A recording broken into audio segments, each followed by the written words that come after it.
नमस्कार पशुपालक भाइयों, फिर से एक नई वीडियो में आपका स्वागत है। गाय भैंस बच्चा देकर 1 महीना हो गया है, फिर भी गाय भैंस दूध नहीं बढ़ा रही हैं। तो इस वीडियो के माध्यम से मैं आपको ऐसा फॉर्मूला बताऊंगी जो आप अपनी गाय भैंस को यानी कि खिलाते हैं तो आपकी गाय भैंस जो है बहुत ही अच्छा खासा दूध उत्पादन करने लग जाएगी। पशुपालक भाइयों, इस फॉर्मूले के अंदर आपको क्या क्या सामग्री लेनी है और कितनी मात्रा में लेनी है और किस तरह से इसको खिलाना है, पशुपालक भाइयों पूरी कंप्लीट जानकारी दूंगी मैं इस वीडियो में। आप वीडियो में लास्ट तक जरूर बने रहें। पशुपालक भाइयों, जो ये मैं फॉर्मूला बताती हूँ वो आप अच्छे से समझ के अपनी गाय भैंस को यानी कि देते हैं तो आपकी गाय भैंस जो है यानी कि बच्चा देकर 1 महीना हो गया है, फिर भी गाय भैंस दूध नहीं बढ़ा रही हैं, तो आप ये फॉर्मूला खिलाते हैं तो आपकी गाय भैंस जो है बहुत ही अच्छा खासा दूध देने लग जाएगी। पशुपालक भाइयों, सबसे पहला आपको क्या करना है कि आपकी गाय भैंस को जो है 1 महीना हो गया है बच्चा देकर, तो आपको एक बार उसको कीड़े मारने की दवाई ज़रूर देनी है। उसके बाद पशुपालक भाइयों अपनी गाय भैंस को यानी कि महीने में यानी कि 10 दिन तक अपनी गाय भैंस को यानी कि लिवर टॉनिक भी ज़रूर देना है। और पशुपालक भाइयों, आपकी गाय भैंस को यानी कि संतुलित आहार भी ज़रूर देना है, यानी कि उसमें 40% यानी कि अनाज होता है। आप स्क्रीन के ऊपर देख सकते हैं इसमें क्या क्या अनाज होते हैं और इसमें एनर्जी वर्धक भी होते हैं और खली वगैरह भी होती हैं। पशुपालक भाइयों, यानी कि इस फॉर्मूले को तैयार करने से पहले आप हमारे चैनल पर नए जुड़े हो तो चैनल को ज़रूर सब्सक्राइब करें और बेल आइकन को ऑन करें, क्योंकि पशुपालक भाइयों हमारे चैनल पर मिलती है रोजाना पशुपालन से जुड़ी जानकारी, जो हर जानकारी आपके पास पहुंचती रहे और इसी तरह से आप हर जानकारी का फ़ायदा उठाते रहें।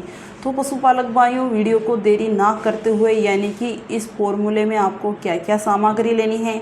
पशुपालक भाइयों, ये फॉर्मूला जो है यानी कि सिर्फ दुधारू गाय भैंस के लिए है और इसको जो है यानी कि गाभिन गाय भैंस को बिल्कुल भी नहीं देना है। आपका गाय भैंस 1 महीना हो गया है बच्चा देकर, उसको आप खिला सकते हैं। तो पशुपालक भाइयों, इस फॉर्मूले के अंदर आपको लेना है यानी कि 100 ग्राम तारामीरा लेना है, 100 ग्राम पीली सतावर लेनी है। पीली सतावर पशुपालक भाइयों पंसारी की दुकान पे आपको आराम से मिल जाएगी। पीले कलर की सतावर आती है वही लेनी है। और 100 ग्राम यानी कि सरसों का तेल लेना है। 250 ग्राम आपको गुड़ लेना है। पशुपालक भाइयों, अब इसको कैसे तैयार करना है, यानी कि जो आपने यानी कि तारामीरा लिया है 100 ग्राम और 100 ग्राम पीली सतावर ली है, उसको जो है अच्छे से पाउडर बना लेना है। और अपनी गाय भैंस को यानी कि आप कोई भी दाना मिश्रण खिलाते हैं तो उसके साथ यानी कि सरसों के तेल को और गुड़ को अच्छे से कूट के अपनी गाय भैंस को खिलाना है। पशुपालक भाइयों, इसको जो है एक टाइम ही देना है और इसको यानी कि शाम के समय पर देना है। पशुपालक भाइयों, इसको खिलाने के बाद में अपनी गाय भैंस को जो है पानी नहीं पिलाना है, क्योंकि इन सामग्री के साथ आपने यानी कि सरसों के तेल को भी मिलाया है। तो आप यानी कि शाम के समय पर ही खिलाएं, रात्रि के समय, क्योंकि हम शाम के समय पर यानी कि पानी नहीं पिलाएंगे तो गाय भैंस के अंदर जो है बहुत ही अच्छा काम करेगा। पशुपालक भाइयों, सरसों का तेल दिया है तो गाय भैंस को पानी नहीं पिलाना है।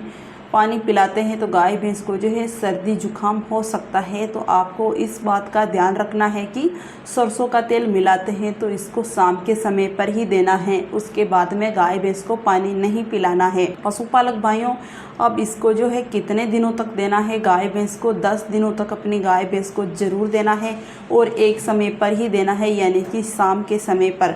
पशुपालक भाइयों, आप इन चीज़ों का अपनी गाय भैंस के ऊपर यानी कि इसी तरह से प्रयोग करते हैं तो आपकी गाय भैंस जो है यानी कि बच्चा देकर यानी कि 1 महीना हो गया है फिर भी गाय भैंस का दूध नहीं बढ़ रहा है, तो आप यानी कि इन चीज़ों को खिलाकर अपनी गाय भैंस का दूध बहुत ही अच्छा खासा बढ़ा सकते हैं। पशुपालक भाइयों, इस वीडियो की जानकारी यही थी और हम मिलते हैं आपको कुछ नई वीडियो के साथ। तब तक के लिए राम राम।